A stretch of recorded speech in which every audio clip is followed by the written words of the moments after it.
I want to start with the number 127 days. That is how long Iran's supreme leader, the man who holds absolute constitutional authority over the Islamic Republic's military decisions, its nuclear program, its ceasefire negotiations, its foreign policy, its judicial system, 127 days since any verified image, any audio recording, any live appearance of Mojtaba Khamenei has reached the outside world. 127 days during which Iran has fought a war, signed a ceasefire memorandum, conducted nuclear negotiations with the United States, executed missile strikes on American bases in 3 countries, and made decisions that have moved global oil markets by double-digit percentages. All of it, every single one of those decisions, in the name of a man nobody has seen. And I want to be very precise about what I mean by nobody has seen. I do not mean his press appearances have been limited.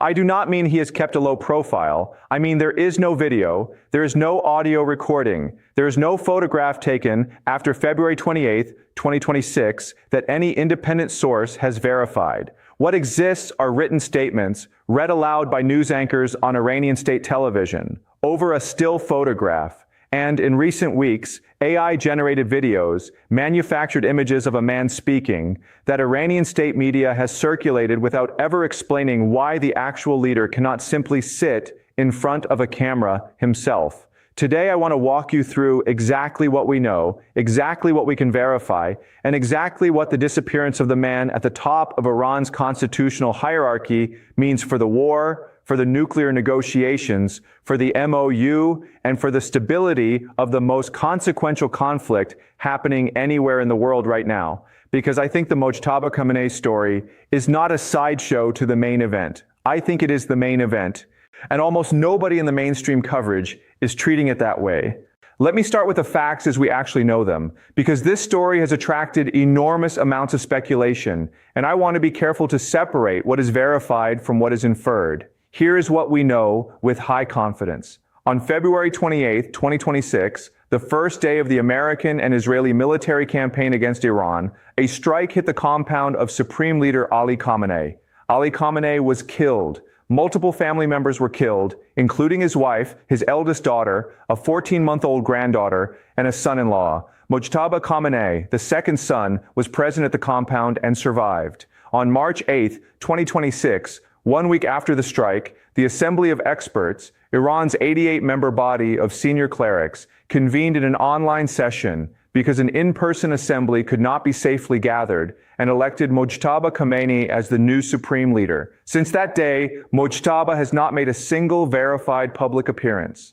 He did not attend his own father's burial ceremony, which drew tens of millions of mourners to Tehran streets, and which was attended by heads of state and foreign ministers from dozens of countries. He did not issue a written message for his father's funeral. He did not appear at his wife's funeral, which took place last week. He has not released any audio recording. He has not appeared on camera in any format that any independent source has been able to confirm is genuine and current. That is the baseline. That is what we know happened. Now let me walk you through what different sources say about why, because the gap between the official Iranian account and what outside observers are reporting is not small. It is enormous. And the size of that gap is itself one of the most important data points in this entire story.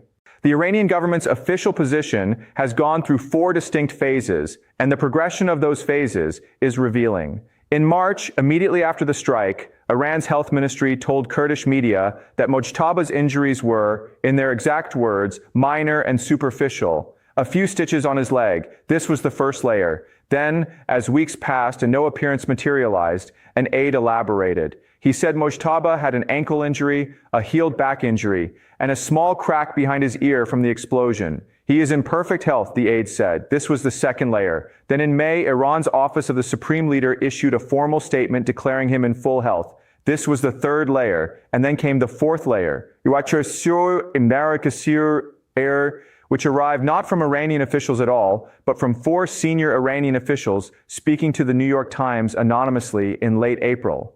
And what they described was categorically different from everything the government had said publicly. One leg had been operated on 3 times. He was awaiting a prosthetic. One hand had undergone surgery, with function slowly returning. His face and lips had been burned severely, making it difficult for him to speak. He would eventually need plastic surgery, and he had had very little contact with Iranian generals amid the negotiations. This was not a leak from a hostile foreign intelligence service. These were 4 senior Iranian officials, speaking with a level of medical specificity, 3 surgeries, prosthetic, burn treatment, that fabricated sources do not typically produce. And their account was consistent with what the Reuters news agency reported independently, citing 3 people close to Mojtaba's inner circle, that his face was disfigured, and that he suffered a significant injury to one or both legs. And it aligned with what the United States Defense Secretary, Pete Hegseth, said publicly at the Pentagon podium on March 13th, on the record, not through a backgrounded intelligence assessment, but at a formal press briefing, that Mojtaba was wounded and likely disfigured. So you have Iran's government saying minor injuries, full health, in perfect condition. And you have 4 senior Iranian officials, Reuters citing 3 inner circle sources, and the American Secretary of Defense, all independently converging on the same picture: facial disfigurement, leg injuries severe enough to require a prosthetic, and a man who cannot speak clearly enough to issue even an audio recording. One of these pictures is true, and the evidence strongly points toward which one. Now, I want to step back from the medical question, because as fascinating as it is, the medical question is not actually the most important thing. The most important question is structural. It is this: when the man at the top of a theocratic constitutional system that was explicitly designed around the absolute authority of a single supreme leader cannot appear, cannot speak, cannot be seen, what is actually running the country? And the answer to that question is not reassuring from any direction. Let me explain what the Iranian constitutional structure is supposed to look like, because you need to understand the design to understand how badly the design is currently stressed. The office of the Supreme Leader in the Islamic Republic is not a ceremonial position. It is not comparable to a constitutional monarch who reigns without governing. The Supreme Leader is the commander-in-chief of all armed forces. The Supreme Leader appoints the head of the judiciary, the heads of state media, the members of the Guardian Council that vets all candidates for elected office. The Supreme Leader has the final word on foreign policy, on nuclear policy, on whether to go to war and whether to stop. The entire architecture of the Islamic Republic, the checks and balances, the factional competition, the negotiating positions in every international forum, all of it is designed to flow upward and terminate in the authority of one person. And that one person has not been seen for 127 days. So what is filling the space? The answer, according to the most credible analysts watching Iran right now, is a collective of actors operating through a structure that was never designed to function without a visible supreme leader at the top. And the key actor in that collective is one that has been gaining institutional power in Iran for decades, but has never before been in the position it currently occupies. The Islamic Revolutionary Guard Corps, the IRGC. The IRGC's rise to effective control of Iranian decision-making did not begin on February 28th. It has been a gradual process spanning decades, accelerating since the end of the Iran-Iraq War in the 1980s, and reaching a critical threshold when Mojtaba was elevated to the supreme leadership position. Elevated, every serious analyst agrees, under intense pressure from IRGC commanders, led by Brigadier General Ahmad Vahidi. Mojtaba did not bring decades of revolutionary credentials to the office. He is not his father, who had been president, who had outmaneuvered rivals across 37 years in power, who had built the architecture of absolute authority piece by piece. What Mojtaba brought to the office was his father's name, his father's network, and crucially, his close personal ties to the Revolutionary Guards. Ties he had built not through military service, but through years of running his father's sprawling office and its contacts.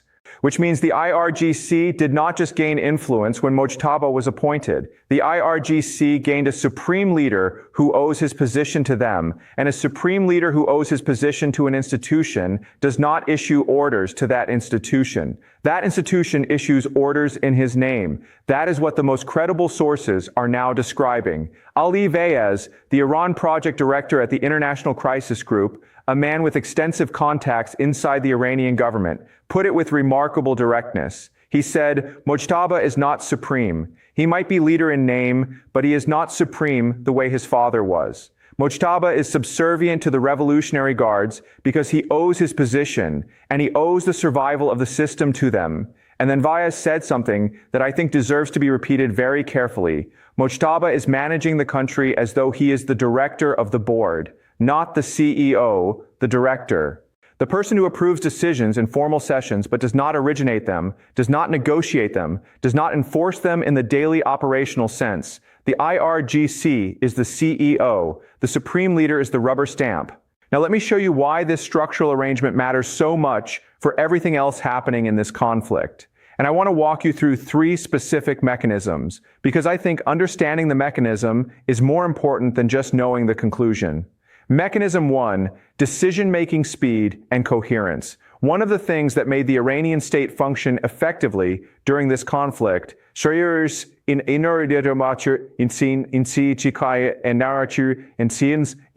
the mosaic defense, the pre-delegated strike authority, the coherent negotiating positions through the Pakistani mediation channel, was that there was a structure behind it, a structure that could make decisions and enforce compliance. When the Supreme Leader is absent, when his office becomes a rubber stamp for IRGC commanders, who themselves represent different factions and different strategic priorities, the structure becomes what one analyst called a headless and highly factionalized regime. Decisions that should take hours take days. Negotiating positions shift not because of strategic calculation, but because different factions are pulling in different directions, and there is no one at the top with the authority and the visibility to impose coherence. The International Crisis Group has directly attributed the stalling of MOU implementation to this dynamic.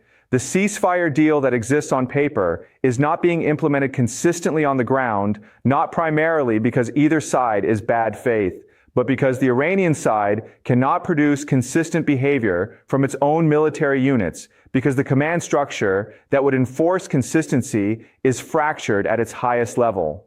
Mechanism 2, the legitimacy problem. The Islamic Republic of Iran is not just a state, it is a theological project. Its legitimacy rests not just on the competence of its institutions, but on the sacred authority of the Supreme Leader as the representative of the hidden Imam, the religious figure whose absence from the world is a central doctrine of Shia Islam.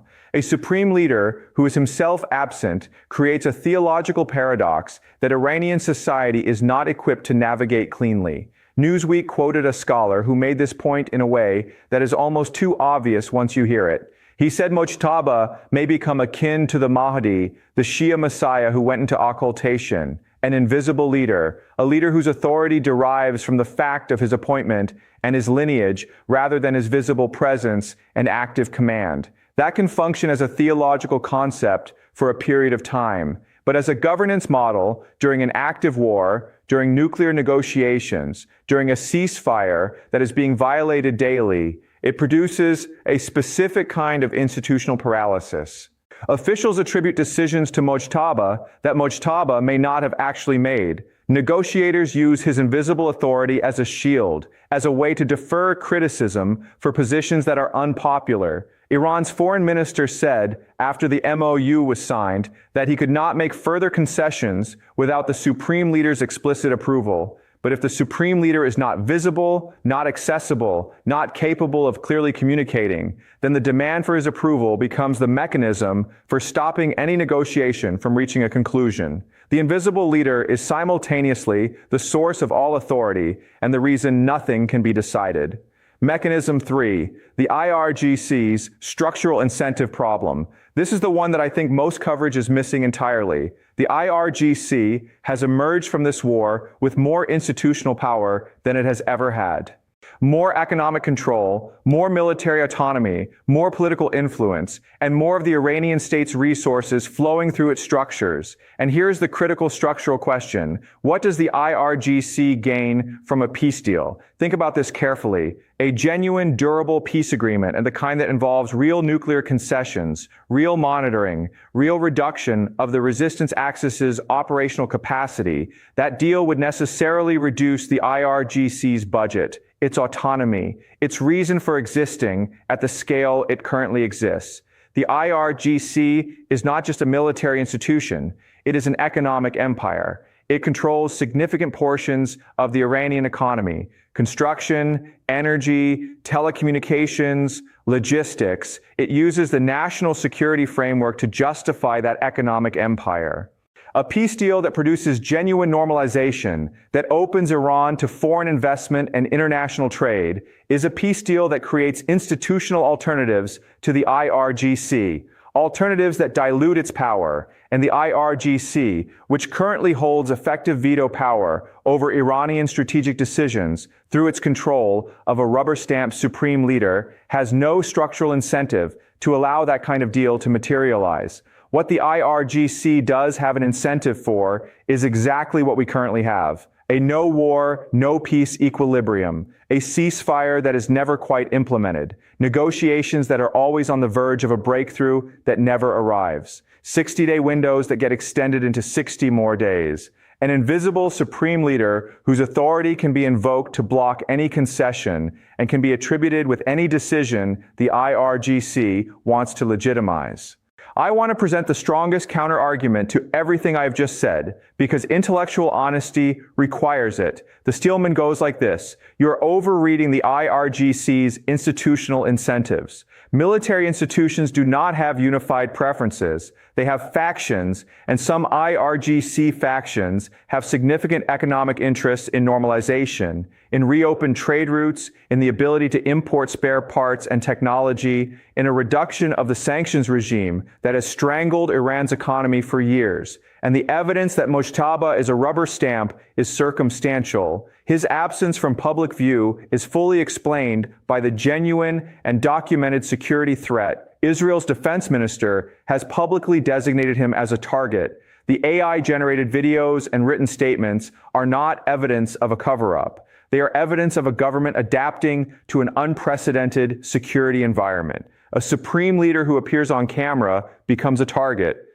And the NYT's 4 officials and Reuters' 3 inner circle sources, while credible, are anonymous, and anonymous sources from inside a closed theocratic system during wartime have their own agendas. Maybe Mojtaba is more capable, more in command, and more politically significant than the outside world currently believes. This argument is not foolish. The security rationale is real. Israel's defense minister really has said Mojtaba is a target. Trump himself said, looking at the assembled mourners at Ali Khamenei's funeral, they are all there, one shot, and we can take them all out. The threat environment is genuinely extreme, but here is what the Steelman cannot explain. If Mojtaba can make decisions, if, as 4 senior Iranian officials told the New York Times, he is mentally sharp and engaged, then why can he not produce an audio recording? Not a video, not a public appearance, an audio recording, a voice message. Something that could be released with no image, no video, no location data, with total security.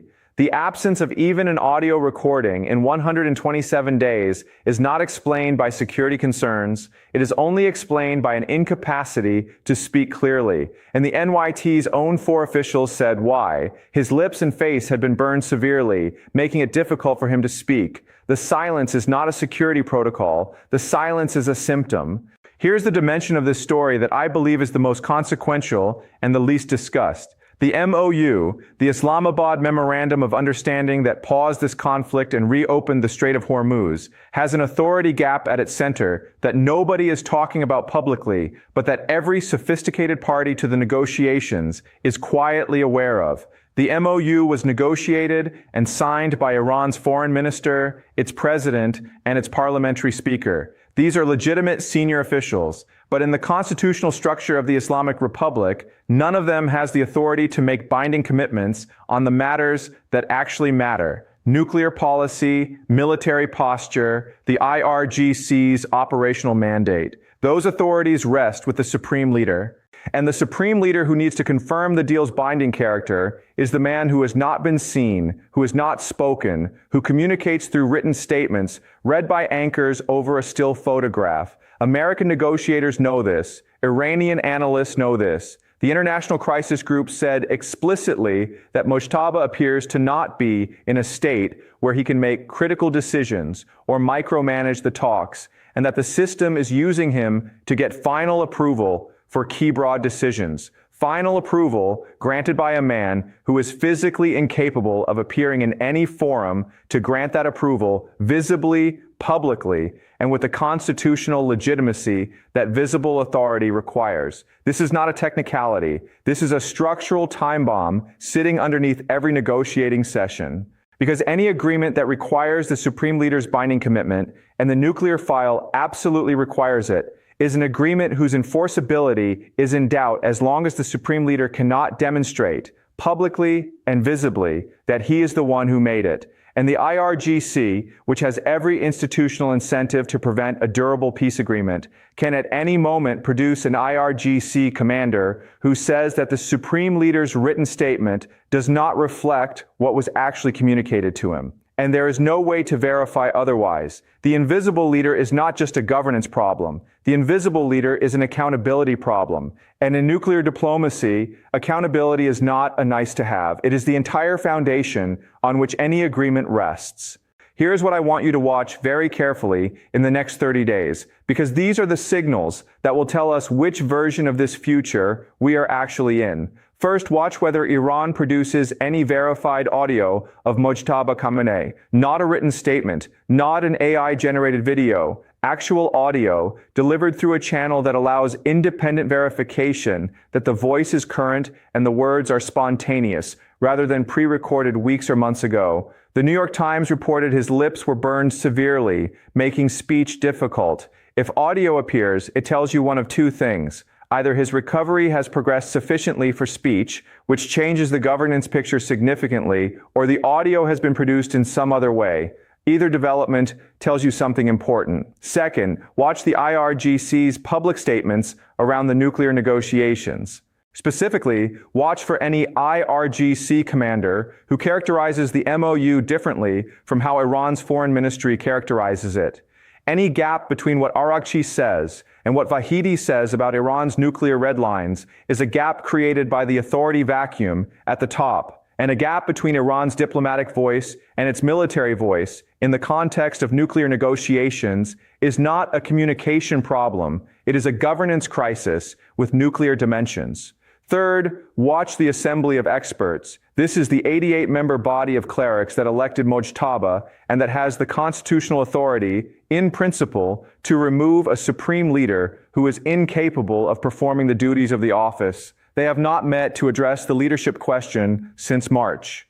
The longer they do not meet, the clearer it becomes that either Mojtaba's condition is genuinely improving on a trajectory toward functional governance, or the IRGC has effectively foreclosed the Assembly's independent role in the succession question. If the Assembly begins to move, if there is any signal of clerical restlessness with the current arrangement, that is not a minor political development. That is the first tremor before a much larger institutional shift. I want to close with an image from Shia theology because I think it captures something about this moment that no political science framework quite reaches. At the heart of Twelver Shia Islam is the doctrine of the occultation, the belief that the 12th Imam, the Mahdi, disappeared from view in the 9th century, went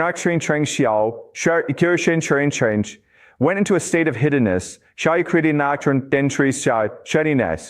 and will remain hidden until he returns at the end of times to bring justice to the world. During the minor occultation, he communicated through 4 intermediaries, written messages transmitted through trusted deputies who spoke in his name. And during the major occultation, which began in 941 CE and continues to this day, he communicates through no one. His authority is present, but his person is absent. His followers manage the affairs of the community in his name, deriving their legitimacy from his invisible presence. I am not suggesting that Mojtaba Khamenei is claiming to be the Mahdi. That would be theologically catastrophic within the Islamic Republic's own doctrinal framework. But I am pointing to this, the model of governance that Iran is currently operating under, where supreme authority is invoked in written statements read by anchors, where decisions are attributed to an invisible leader, where the institution manages in the name of an absent sovereign. That model has deep roots in Shia political theology, and that makes it more durable than outsiders might expect. The question is not whether the system can function with an invisible leader for weeks or months. The question is whether it can function with an invisible leader through the hardest decisions that any government ever faces. The decision about whether to cross the nuclear threshold, the decision about whether to make real concessions or sustain the no war, no peace equilibrium indefinitely.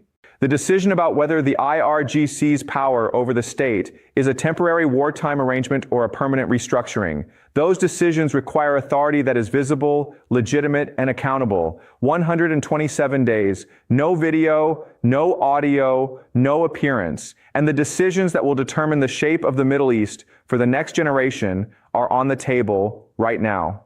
Pay very close attention to whether the silence breaks, because when it does, if it does, what speaks will tell you more about who actually controls Iran than anything that has happened in the last 4 months.